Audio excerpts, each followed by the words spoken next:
So that's the kind of stuff I want you to do. So what is an offer and what's your homework for this week? It is, who's your ideal client? What problem do they have? And then create a bundle of solutions to those problems. And where you can separate yourself from other people is really spending some time thinking about how many solutions you can offer and how many solutions you can offer that don't cost you very much to deliver, but are incredibly valuable to the client, right? So like a referral to this financial planner costs me nothing and is super valuable to them. How many of those things can you add here, right? Because if you can solve 10 problems that are all worth $1,000 a piece, now your offer is worth $10,000.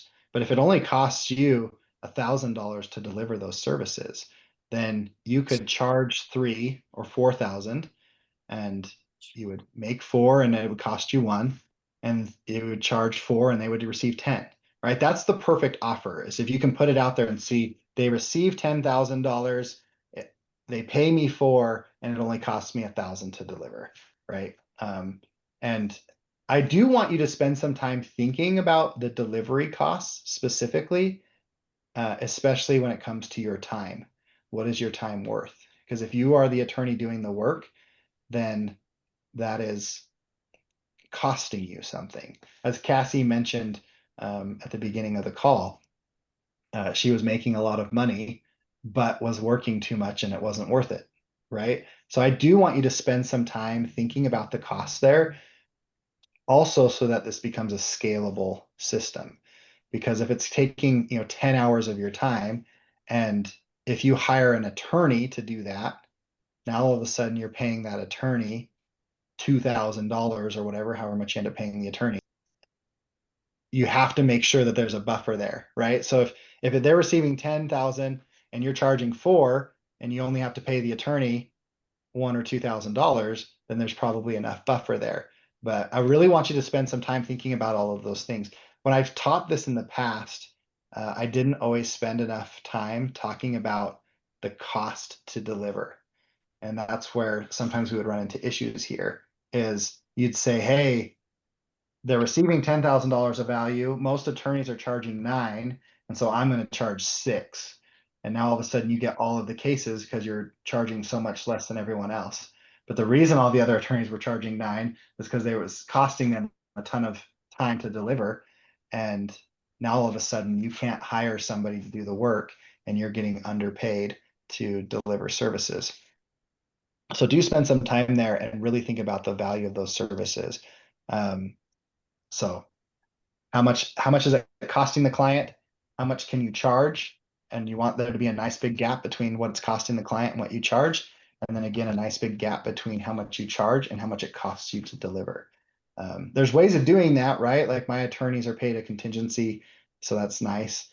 For now, I really just want you to kind of think about your time as the cost here. It's not like you have associates and paralegals and all those types of things that you have to spend too much time on. But I do want you to kind of know that profit margin, because if not, it becomes very hard to scale later and very hard to create that lifestyle you love to live. So Cassie's got her hand raised. Can I chime in with lessons learned on this exact topic? Absolutely. Oh my goodness. The cost to deliver, I can't say enough, because that's exactly what I didn't realize as I started delivering estate planning services and had no idea. And I, my offer, part of it was unlimited trust funding assistance. And so then part of my offer was things that were outside of my control. So I had clients where, I really cared about their trust funding and I was following up with them, following up with them, following up with them. So one of the big changes I made to my offer is it's only based on things that I, as the attorney, can control. So a big change in my flat fee price is I offer, X itemized services for X period of time, X price. So like actually listing out. So if I go above and beyond and offer something additional, that's fine. But I clearly say it's like, hey, we're just doing this as a courtesy. So I had scope creep. And then I also had things that were outside of my control, because like they would, maybe they canceled the signing ceremony 4 or 5 times, or like the trust funding. So that's what I would say is just like things that are within your control, and like having those basic parameters of like specifically, I do these services for X price for this period of time, and putting a time limit on when they can do those services. And I have one now where they're coming up against the time period end. And that's like because it's a personality conflict between the husband and wife, blended family, indecisive. And I am going to give them like a grace period extra 3 or 6 months, but at least I have that out, and I'm not going to get myself, because I've personally gotten myself into some situations where it's like I've done everything I can to be of service to these people, but I can't get it across the finish line for, either. So that's a huge thing that I've learned. And it's been, yeah, anyways, that's all. Yeah. Yeah, that's Russell Brunson talks about this in his book a lot, and I breezed over it when I was first doing this stuff. And when I was reteaching it and relearning this stuff later, I kind of realized, he made this joke about how he and his team were creating offers on how they were going to sell ClickFunnels, the software. And he was like, how do we make this as valuable as possible? He wanted to sell a $2,000 package that included a year of ClickFunnels. And the idea is you'd come in, you'd use all of his stuff, all of your contacts, everything would be in ClickFunnels. And then when the year was over, you couldn't possibly leave because your business was, all of your client acquisition systems were built in ClickFunnels, and you would then want to stay forever, right? It was a great marketing plan, and that's why he made so much money so quickly.